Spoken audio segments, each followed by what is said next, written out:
విజయవాడ సింగినగర్ వరద ప్రాంతంలో ఆహారం విపరీతంగా వృధా అవుతుంది. నీళ్లలోకి వెళ్లి లోపలికి వెళ్లే దారులు లేక అక్కడికి కొంతమందికే ఫుడ్ వెళ్తూ ఉంది. మిగతా ఔత్సాహికులు అలాగే వాలంటీర్స్ అలాగే స్వచ్ఛంద సంస్థలు ఆహారాన్ని తీసుకువచ్చి ఇక్కడ సింగినగర్ ఫ్లైఓవర్ దగ్గర ఉంచేయడంతో ఇది ఎక్కువ మందికి రీచ్ అవ్వకుండా ఇలా వృధా అవుతుంది. ఇప్పుడు రాత్రి 9 గంటలకి దాదాపు 6-7 ట్రాక్టర్లు లోపల నుంచి ఈ ఆహారాన్ని బయటికి తీసుకువచ్చి ఇక్కడ విజయవాడ చుట్టుపక్కల ప్రాంతాల్లో పడవేయడమో లేకపోతే ఎవరొకళ్ళకి ఇచ్చి వెళ్లిపోవడమో జరుగుతుంది. ఇలా ఆహారాన్ని వృధా చేయకండి. ప్రభుత్వం ఎంతో చాలా ఆహారాన్ని తీసుకువచ్చి అందరికీ అందించడానికి ప్రయత్నాలు చేస్తుంది. మంచినీరు కూడా ఇస్తుంది.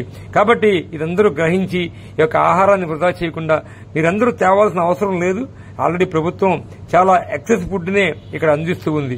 కాబట్టి ఈ యొక్క విషయాన్ని ప్రజలందరూ గ్రహించి స్వచ్ఛంద సంస్థలు కూడా గ్రహించి సాధ్యమైనంత వరకు ప్రభుత్వంతో కోఆర్డినేషన్ చేసి మంచిగా అందించే ప్రయత్నం చేయాలని చెప్పి కోరుకుంటున్నాం. జై హింద్.